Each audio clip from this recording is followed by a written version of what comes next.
to make excuses for that. You and your Aunt Ivy are gonna do great.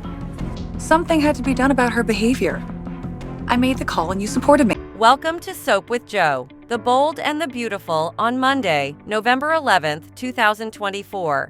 Brooke questions whether Taylor still wants Ridge, Will presses Electra about her reluctance, and Steffy seeks reassurance from Ridge.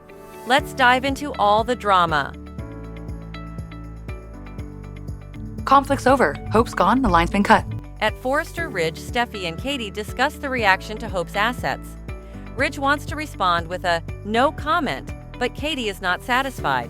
She believes that firings and discontinuing product lines won't inspire confidence in the brand. Ivy and Electra arrive, and Katie introduces herself to Electra, who recognizes her as Will's mom. Ridge informs them that Katie will oversee their upcoming event, the relaunch of the jewelry line. Ridge and Steffy express their excitement about the jewelry line, while Katie acknowledges that they can't go as big as before, but assures it will still be impressive. Ivy and Electra share their enthusiasm until Will comes in with a file for Steffy. When Steffy mentions announcing Ivy and Electra as the leads of the new line, Electra quickly says she'd prefer not to have her name involved. Will asks, "So, you don't want to be part of the jewelry rollout?" Electra clarifies that she's just an assistant, but Ivy insists she's a vital part of their team. Ridge and Steffy want to highlight both of them, and Katie plans to promote the idea of new Forresters joining the company. However, Electra continues to resist, saying that using her name and photo could give the impression she's doing more than she really is. They inform her the campaign is already set and will launch on social media today. Electra seems uneasy, while Will predicts it will be a big hit.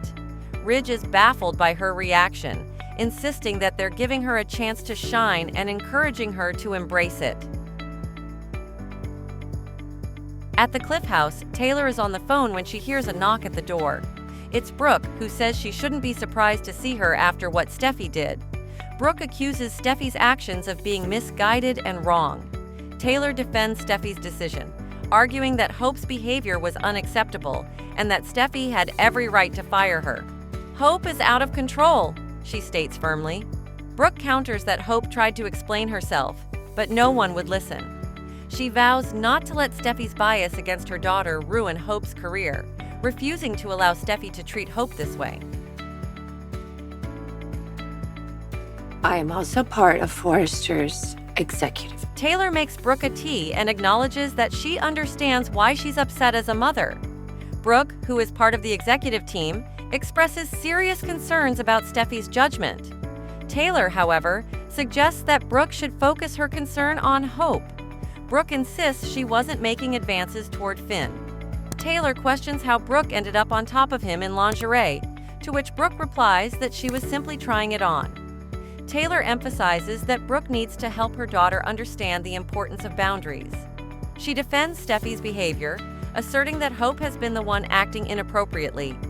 Brooke argues that Hope is no longer interested in Finn, but Taylor is unimpressed, suggesting that Brooke shouldn't make excuses for her daughter. Changing the subject, Brooke admits she also came to check on Taylor's health, particularly regarding her broken heart syndrome. She mentions she's read more about it, and Taylor is pleased by her concern, noting that she feels healthier and happier each day. Brooke is relieved to hear this, and Taylor explains that she spent years hiding from her feelings and pain. Ridge has been instrumental in helping her through this journey. Brooke recalls seeing Taylor, Ridge, and the healer together, and Taylor acknowledges that while it may have upset Brooke, the experience was transformative. She's still seeing Chandra, and Brooke hopes it's without Ridge. Taylor laughs, explaining that it was just a yoga pose and that Brooke may have misunderstood what she saw. Brooke doesn't find it amusing, but Taylor understands, describing it as an intimate and cathartic moment between her and Ridge. She explains that for the first time in a long time, they allowed themselves to simply follow their hearts. Brooke narrows her eyes, clearly still skeptical. At Il Giardino, Will tells Electra to order whatever she'd like. It's his treat as a welcome to Forrester. She points out that he's also new and jokes about what she's gotten herself into. Will acknowledges that work has been stressful, especially with everything going on with Hope, but he'd rather avoid the office politics. Electra agrees and thanks him, mentioning he's her first real friend in LA. Will assures her that she'll make many more, especially now with her big press announcement. He toasts to her official debut at Forrester Creations, though Electra seems a bit uneasy.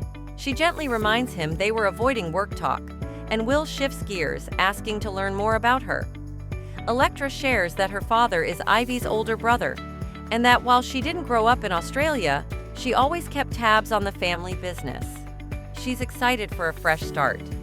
Will expresses enthusiasm about her future, but admits he was surprised she opted out of being highlighted in the press package, saying, "I'm curious as to why." Meanwhile, in an undisclosed location, an unknown figure examines Electra's name and photo in the online press release. You're still going to continue to support me, right, Dad? Back at the office, Steffi and Ridge discuss the media buzz around Electra. While they think she seemed a bit nervous, they're confident she's in good hands. They agree she's poised, beautiful, and has the kind of story that will soften the blow of Hope's departure and the end of her line. Steffi asks if her father will continue to back her. She wants to put this situation behind them quickly and knows it hasn't been easy for him. Ridge admits it's challenging because Hope is Brooke's daughter. Steffi presses him, wanting to be sure he won't question her judgment or be swayed by Brooke, insisting it wasn't unfair. At the Cliff House, Brooke asks Taylor, "So you and Ridge were following your hearts?" She wants to know what that really means for Taylor. Taylor explains that she had closed herself off from her emotions as a way to protect herself, but now she's learning the value of listening to her heart. Brooke teases, "So, you're starting to see things my way?" Taylor isn't sure about that, but shares that she's grateful to Ridge for encouraging her to seek answers, which led to her recent breakthrough. Ridge gave her the strength to reconnect with her heart. Brooke is intrigued but presses further. When Taylor talks about connecting with her heart, how does Ridge factor into it? "You know what I'm asking, Taylor. Are you in love with him? Do you still want Ridge?"